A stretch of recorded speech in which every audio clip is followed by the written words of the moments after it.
Hi guys, what is going on? Welcome to another tech show.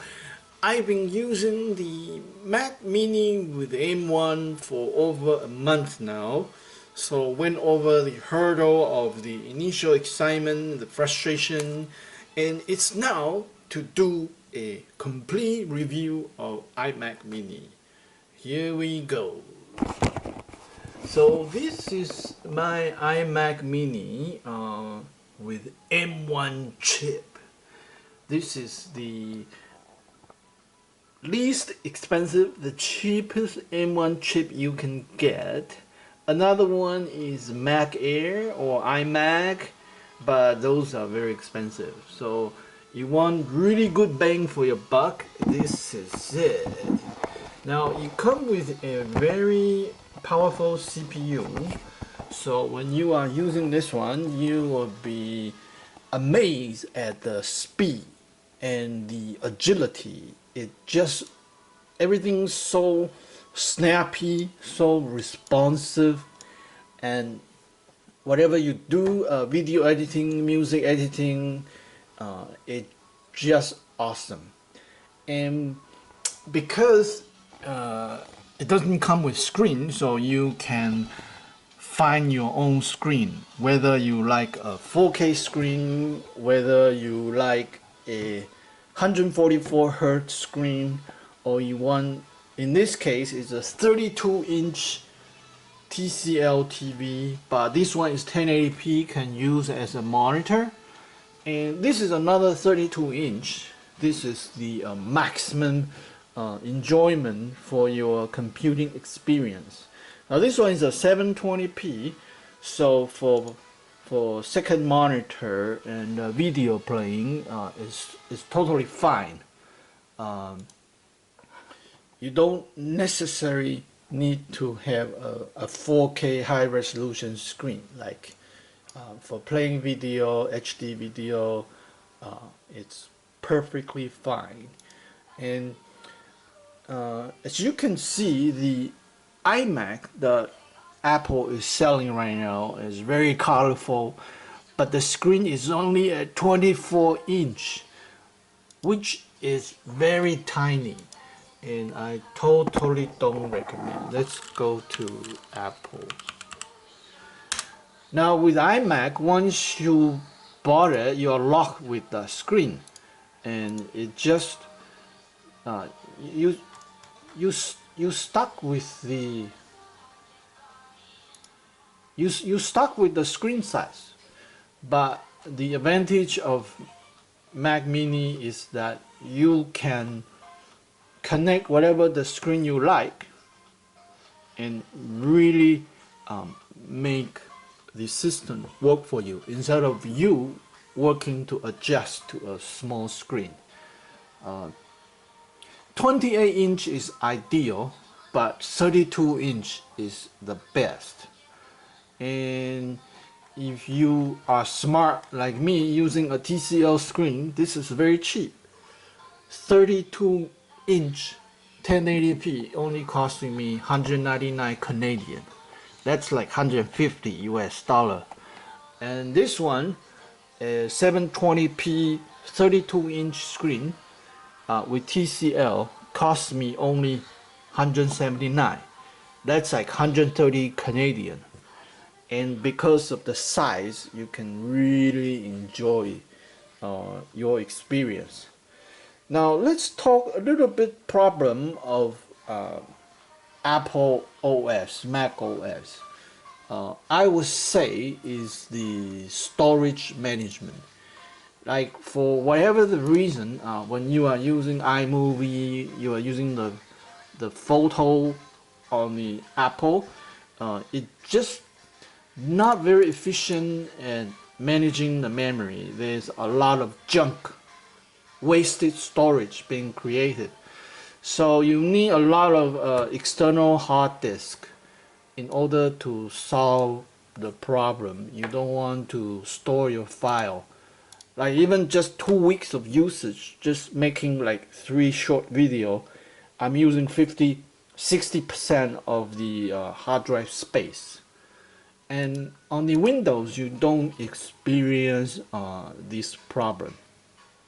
And another problem is that after the Mac Mini go to sleep, when you try to wake up, I think it's one of the connector. With the HDMI, it can wake up no problem. But with Thunderbolt port, I plug in into the screen, like this will have trouble waking up. And when that bug is happening, you have to press the Apple icon and then press the sleep. So this kind of, and then wake it up again. So this kind of reset the screen and you can see the screen. So that's a little bit of technical trouble. Another trouble is the key. Because on the Windows, on the Linux, you can always Control C, Control V. But then on the Apple, they changed to Alt. So in the setting, you have to do the keyboard mapping. So you have to go into the system preference, go into keyboard, and then in the keyboard setting, you have to modify keys. So you need to change. You have to change option to command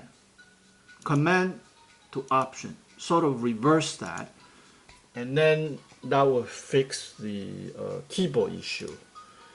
And it's just kind of annoying that when you get a system, let me try Control C, and let's see if it pastes. Control V, yeah, see, I solved the problem. So every time you connect a keyboard, you have to do this, unless you buy a Mac specific keyboard, and which will cost you a lot of money. And you need this setup because on the Mac there's a lot of command using this Alt key. For example, I want to create this program, I have to go Alt Q. See, now that's it's a fast way to exit. Of course, on the Mac there's some advantage, especially with the Windows management. You can have several desktops that you are working on different projects. This is good for multitasking. So on my main screen and on my second screen, I can have different window. Like I can have a YouTube file playing, and in the same time I can start a new window, start a new project. This is what Windows system doesn't have, the advantage on the Mac. And here I'm monitoring my hard drive space usage. Oh my god, I've been using so much, I need to do some cleanup. And this one is monitoring my CPU, my memory usage, so you know how to make the right adjustment. So in summary, this Mac Mini definitely is a good system to get, especially the interface is very attractive and easy to use, and I like how it I like the visual, the virtual desktop space, the visual, and how snappy the system is. It just a few bugs, like what I mentioned with the storage usage, a lot of junk being created once you start using it. You have to be constantly watching your hard drive space usage, and the keyboard setting up, a little bit of headache there. other than that, it's a very good system, and definitely it's a good purchase. I highly recommend. So that's it for the review today. And if you are thinking about buying a Apple computer, um, definitely good bang for your buck is the Mac Mini. So that's it for the show today, and I'll see you guys next time. Bye for now.